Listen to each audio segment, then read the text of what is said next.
Merci beaucoup. Mesdames et messieurs les jurés, si une affaire juridique jamais portée à l'attention du jury était un appel à la justice, c'est bien celle-ci.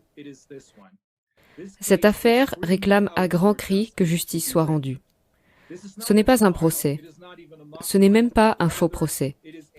Il s'agit plutôt d'un modèle d'enquête du grand jury, conçu pour montrer aux gens et aux magistrats de ce monde ce qui doit être fait et comment cela peut être fait. Ce modèle d'enquête du grand jury a mis toutes les preuves disponibles devant les gens et nous demandons maintenant au jury des actes d'accusation contre 6 présumés défendeurs représentatifs.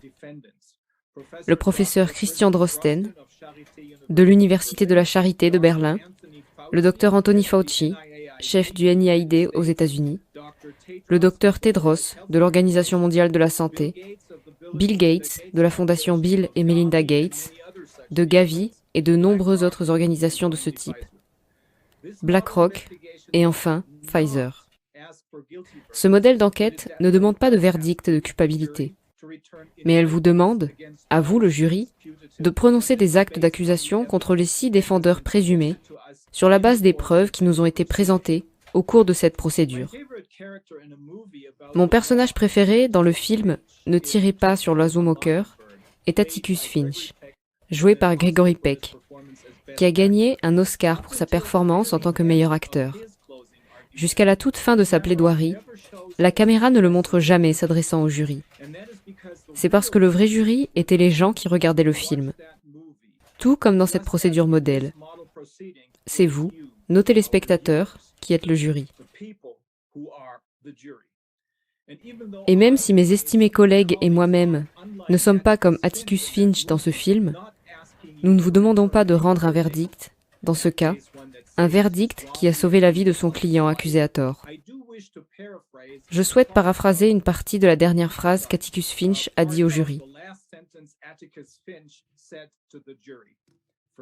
Pour l'amour de Dieu, croyez nos témoins. C'est à notre avis la seule façon d'arrêter la folie meurtrière qui a lieu dans le monde entier, en examinant les preuves, en particulier en écoutant les témoignages de nos témoins experts, en les prenant au sérieux et en prenant conscience de l'histoire de folie meurtrière qu'elle nous raconte. Passons maintenant aux preuves. Matthew Herrett, Alex Thompson, Brian Gerrish et Whitney Webb nous ont expliqué la toile de fond historique de tout ce qui se passe depuis maintenant 2 ans et demi. La destruction des moyens de subsistance des gens, de leur santé et de leur vie. Leur témoignage nous dit une chose très clairement. En particulier, si vous regardez l'ensemble des preuves, c'est-à-dire si vous voyez comment leur témoignage est lié à celui des autres témoins experts. Il ne s'agit pas d'une pandémie, mais d'une plandémie inventée par les fantasmes tordus de psychopathes mégalomanes super riches afin de promouvoir leurs idées d'eugénisme et de contrôle total de tout et de tous. Pire encore, l'eugénisme se transforme en génocide, ce que beaucoup des principaux acteurs de ce film dystopique de James Bond encouragent. Tout a commencé dans les années 1850 avec Charles Darwin et Herbert Spencer, parlant de la survie du plus apte. Puis, au début du XXe siècle, les suspects habituels, dont l'oligarchie anglo-américaine, ont fondé d'abord la Société d'eugénisme britannique, puis américaine, dont les membres croyaient que certaines personnes sont tout simplement génétiquement meilleures que d'autres, et qu'une sélection génétique devait être faite par ces psychopathes, bien sûr.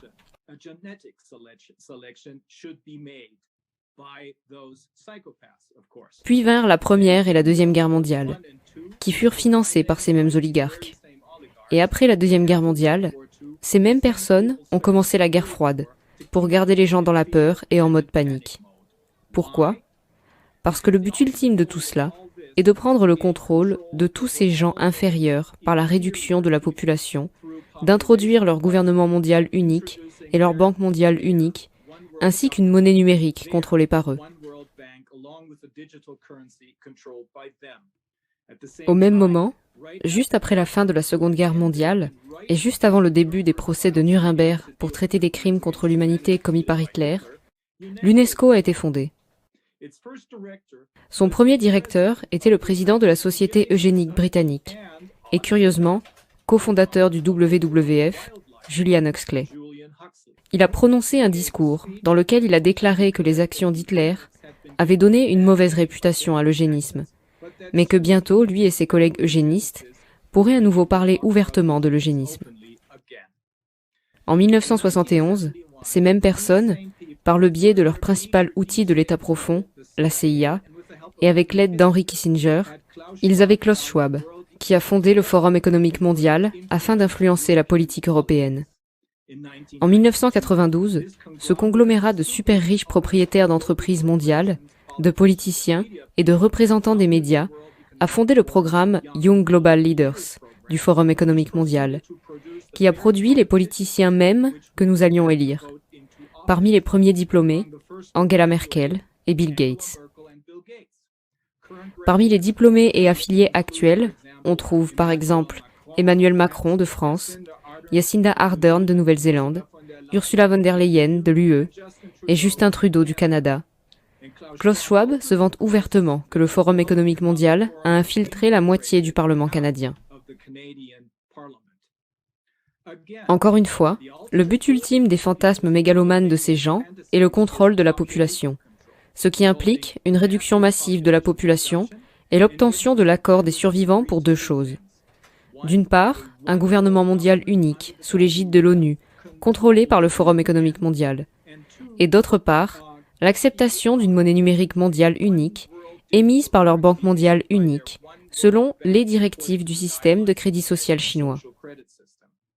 Pour y parvenir, ils doivent créer autant de chaos, de peur et de panique que possible, afin que les gens finissent par céder à leurs exigences. Comme l'a dit Hermann Göring, lorsqu'il lui a demandé comment Hitler et lui ont obtenu des Allemands qu'ils commettent toutes les atrocités innommables, il a répondu « La peur, c'est tout ce qu'il faut, quel que soit le type de gouvernement que vous avez. » Les deux premières guerres mondiales sont des guerres qui ont fait du bruit.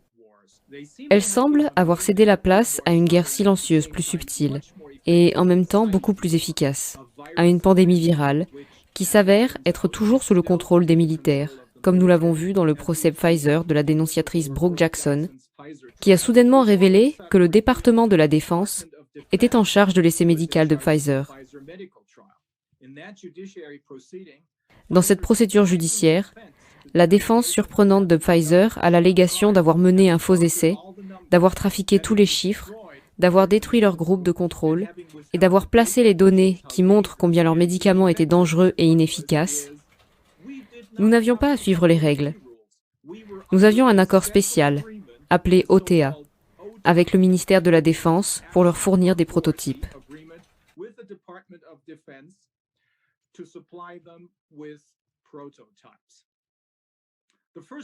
Le premier exercice qui a conduit à la pandémie virale actuelle a été, comme nous l'a appris le lieutenant-colonel à la retraite James Bush, l'opération militaire Dark Winter en 2001.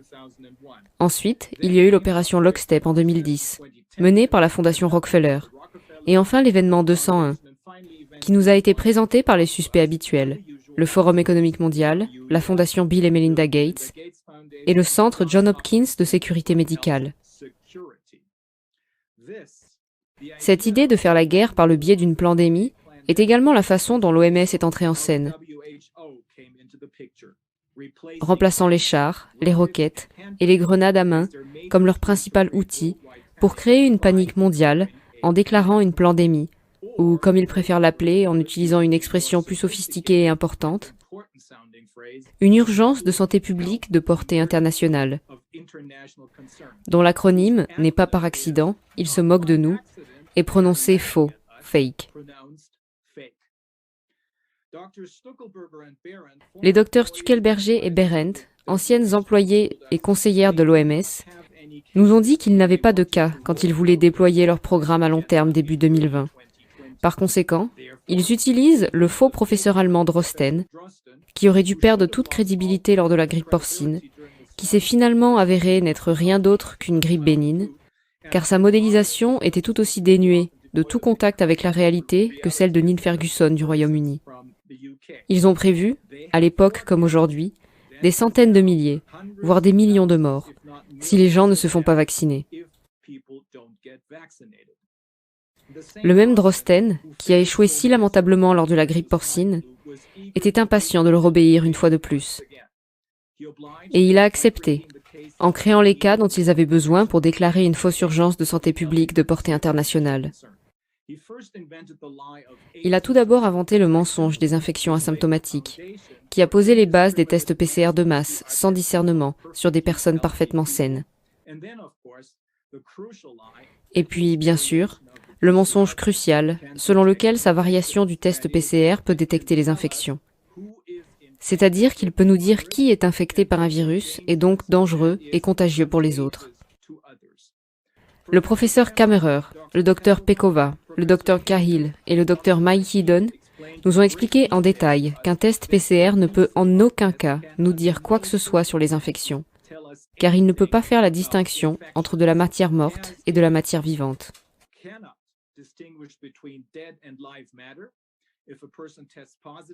Si le test est positif, il se peut très bien que ce soit parce que le test trouve les anciens restes de la lutte du corps contre la grippe ou le rhume, qui contiennent tous deux très fréquemment le coronavirus, et qu'il ne trouve jamais un virus entier, ce qui est nécessaire pour une infection. Il ne trouve que des séquences, des fragments de virus, car ce qui est prélevé sur les couvillons est complètement détruit avant d'entrer dans la machine à tester. Le pire, c'est qu'ils nous ont dit que le test PCR, un excellent outil scientifique du brillant lauréat du prix Nobel Kary Mullis, a été délibérément détourné pour créer des cas à partir de rien. Drosten, dont la variation du test PCR, qui a ensuite servi de modèle pour tous les autres tests PCR, a été recommandé au monde entier comme la norme pour la détection des infections par l'OMS, avait réglé son test à 45 cycles d'amplification,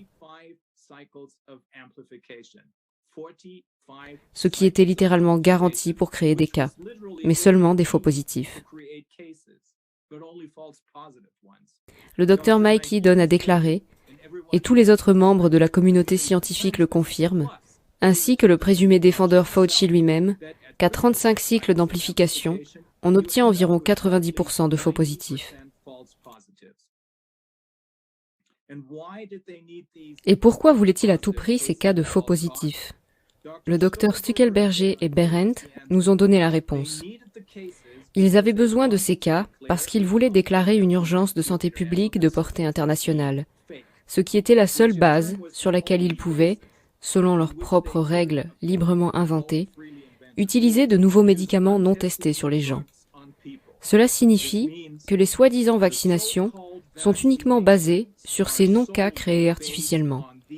Ces injections sont donc, puisqu'elles ne reposent sur aucune base factuelle, si l'on écarte les cas de fatalité générés à l'aide de l'utilisation abusive du test PCR, totalement inutiles.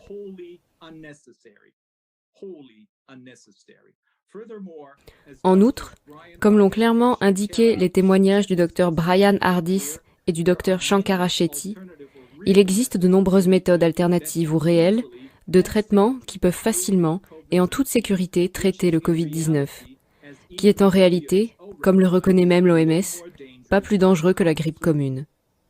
Mais les médecins du monde occidental seraient punis par les autorités s'ils utilisaient ces traitements efficaces, tels que l'ivermectine, l'hydroxychloroquine, la vitamine C, D, le zinc, etc.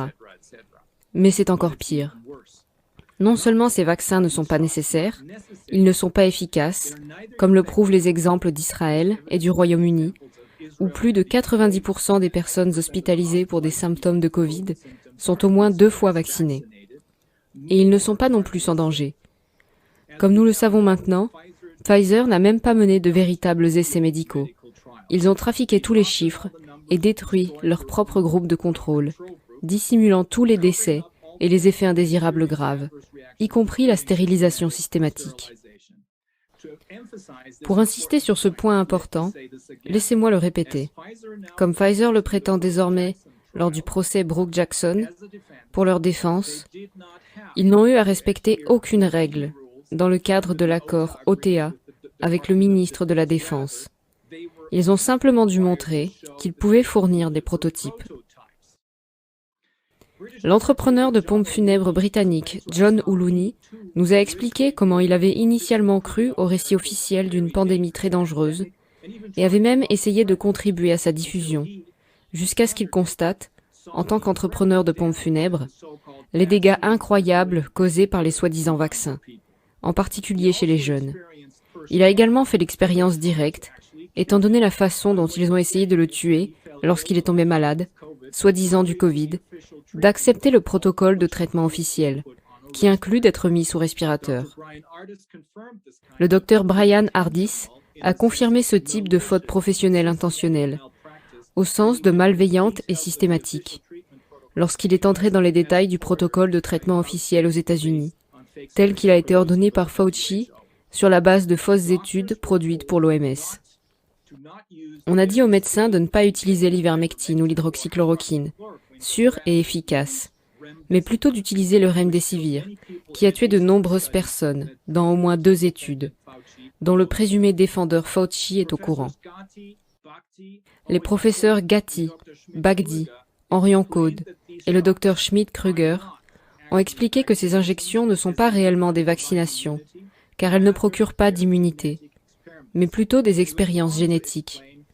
Ils ont poursuivi en expliquant que les flacons contenaient toutes sortes de nanoparticules étranges et dangereuses, que les nanoparticules lipidiques, l'ARNM et la protéine spike, hautement toxiques, étaient extrêmement dangereux et que le vaccin, le soi-disant vaccin, ne restait pas au point de l'injection, mais se déplaçait dans tout le corps, y compris le cerveau, rapidement.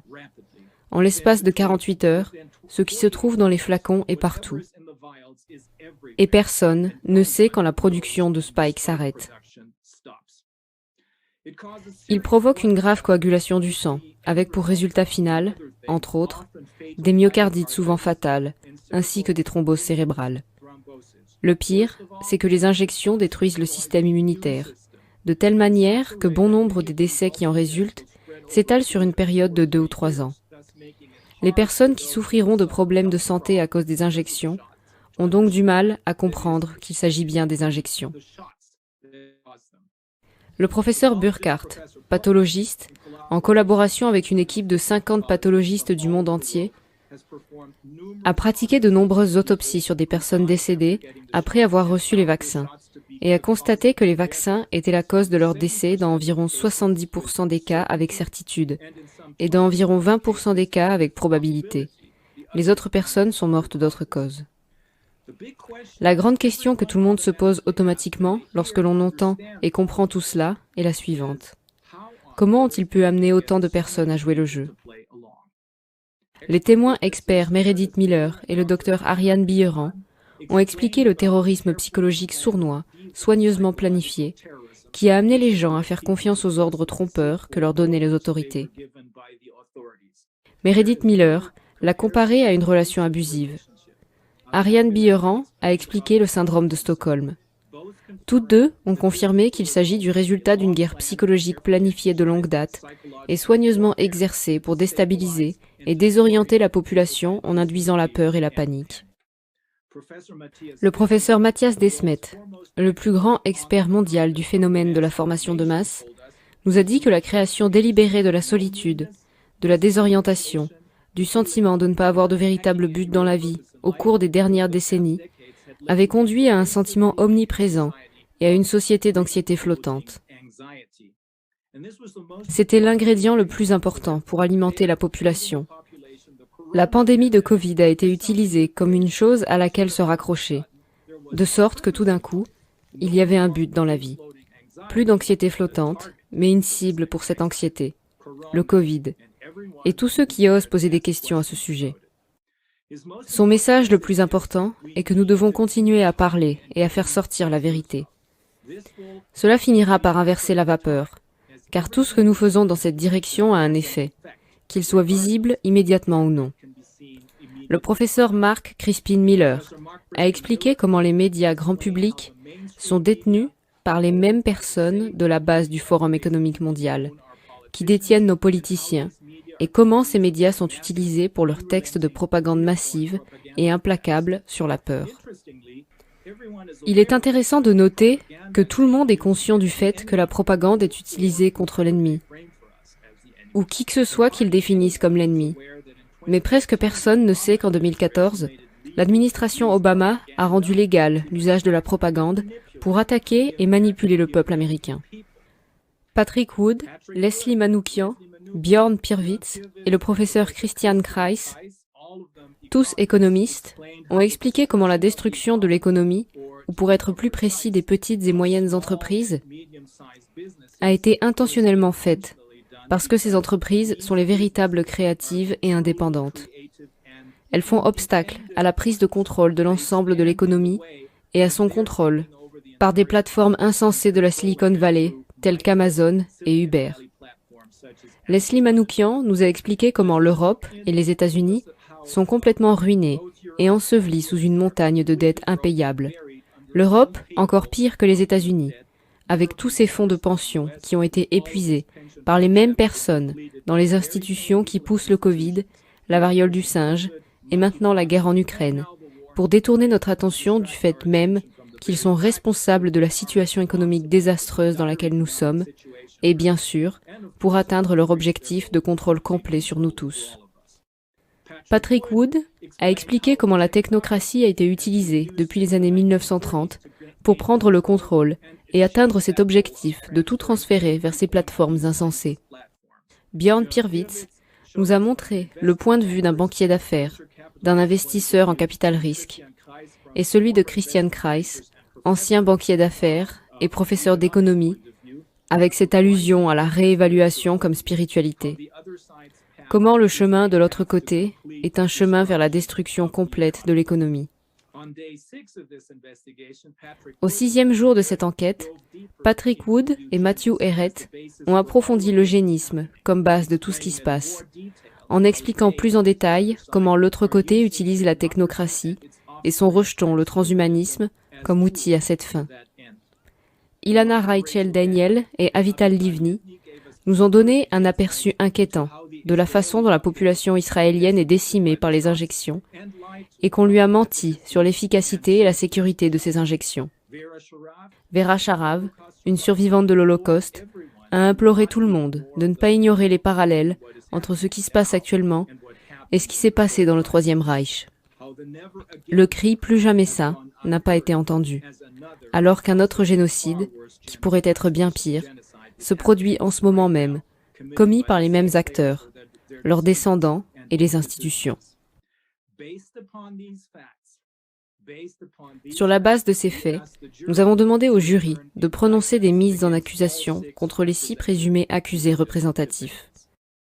Drosten doit être mis en accusation parce qu'il leur a fourni l'outil, sa variation du test PCR, pour créer des non-cas comme justification pour déclarer la situation d'urgence, fake, qui était leur seule base pour toutes les mesures, en particulier les expériences génétiques, qu'ils appellent vaccination.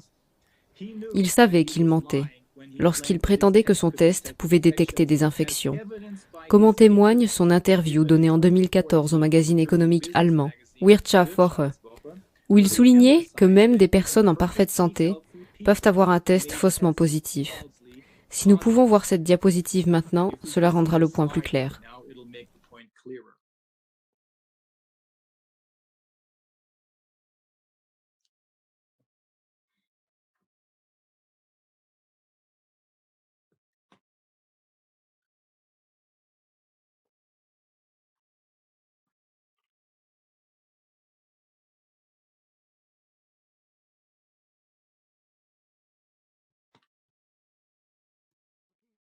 Voulez-vous que je lise ceci? Je veux dire, c'est en allemand, mais nous allons avoir la traduction.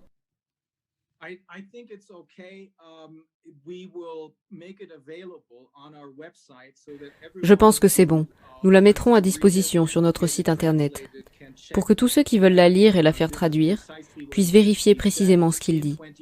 Il a dit en 2014 que si une infirmière est testée positive au virus MERS, qui est une variation du coronavirus, que si elle est testée positive, cela ne veut rien dire.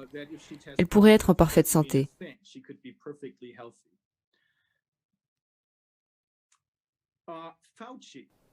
Fauci, qui est le prochain présumé accusé, doit être mis en accusation parce que lui aussi sait qu'un test PCR ne peut rien nous dire sur les infections. Surtout pas quand il est réglé à 35 cycles d'amplification. Nous pourrions peut-être montrer ce court clip avec Fauci expliquant ce sujet.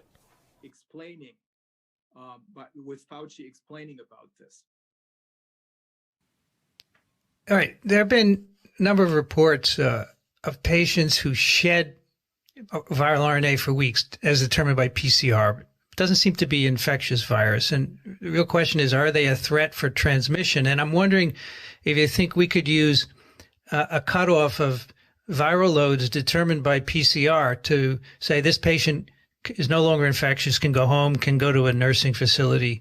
Because right now the physicians are really having a hard time with that. Right. Again, a good question. And what is now sort of evolving into a bit of a standard that if you get a cycle threshold of 35 or more, that the chances of it being replication competent are minuscule. So that if somebody, and we have patients, and it's very frustrating for the patients as well as for the physicians. Somebody comes in and they repeat their PCR and it's like 37 cycle threshold, but you almost never can culture virus from a 37 threshold cycle. So I think if somebody does come in with 37, 38, even 36, you got to say, it's just dead nucleotides, period. Yeah, because as you know, we can't easily culture infectious virus. You don't have a BSL-3 lab everywhere. Exactly. Okay. So is the threshold cycle is reporting out a pretty standard practice in doing a diagnosis now rather than just positive or negative? Okay, good. Yeah, I mean, if when you go in, when I get my test, it's negative. When someone comes in and it's positive, they don't give them the threshold until you go back and ask for it. Okay, but they've got it. They've got it. Okay. They've got it.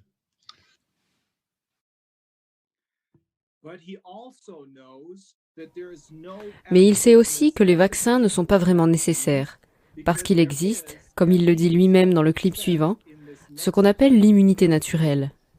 Voyons comment il explique ça.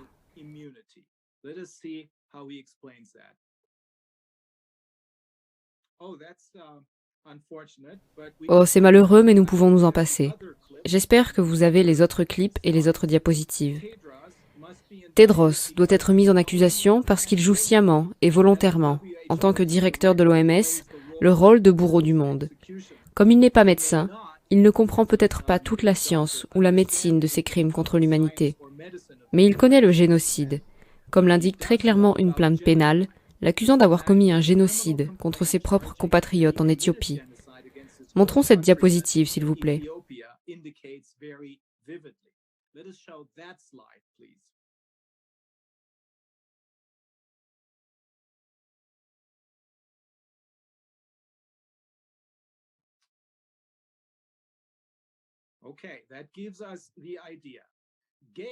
Ok, cela nous donne l'idée.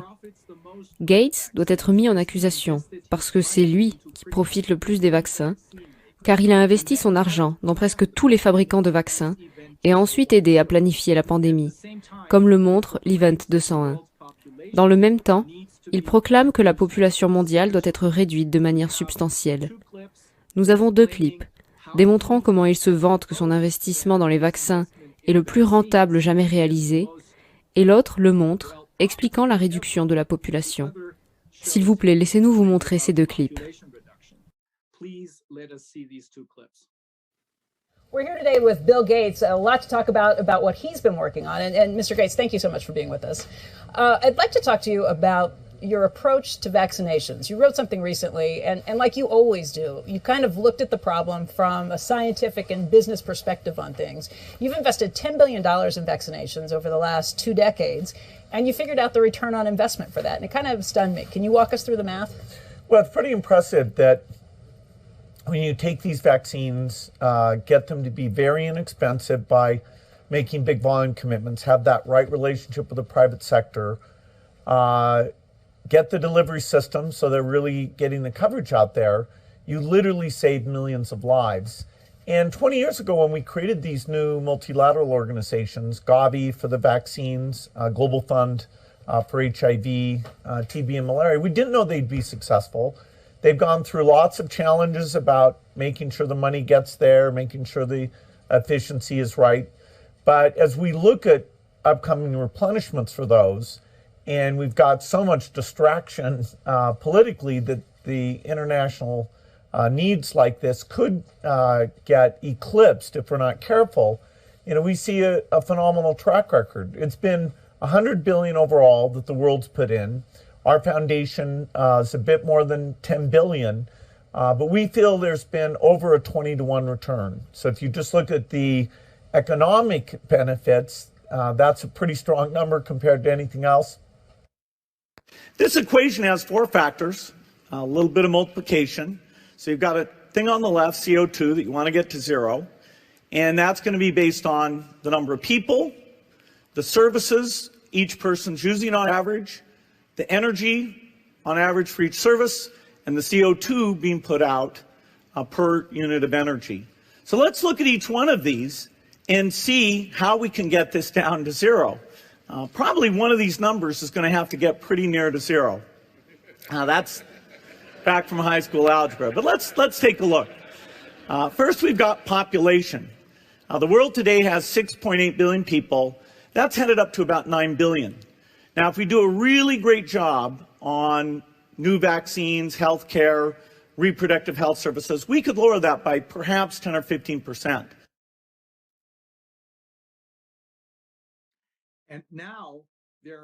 Et maintenant, il y a 3 enquêtes criminelles très sérieuses en cours contre Bill Gates en Inde, pour meurtre de masse.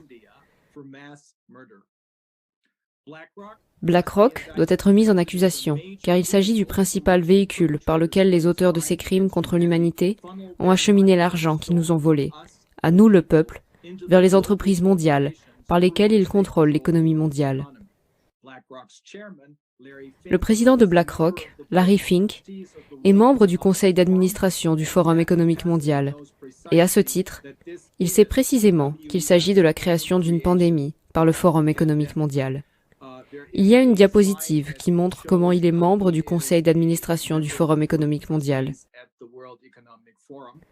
Pouvons-nous voir cela? Merci.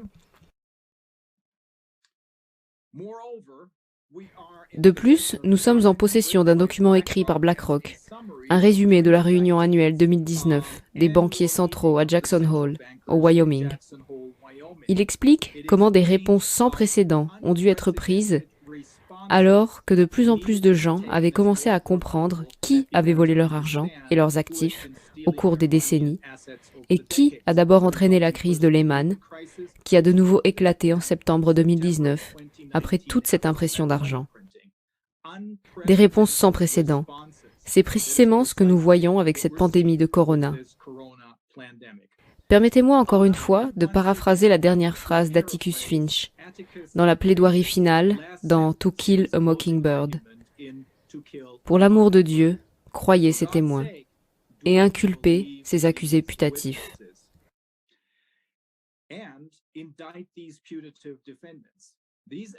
Ces témoins experts ont des réputations impeccables et n'ont rien à gagner de leurs témoignages. Beaucoup d'entre eux ont été dépeints à tort comme des nazis d'extrême droite parce qu'ils disaient la vérité sur le pouvoir. Tout comme Atticus Finch a sauvé la vie d'un innocent dans ce film, nous devons faire tout ce qui est en notre pouvoir pour sauver la vie et le gagne-pain d'innocents de la destruction par ces barbares. Merci beaucoup. Thank you, Dr. Reiner.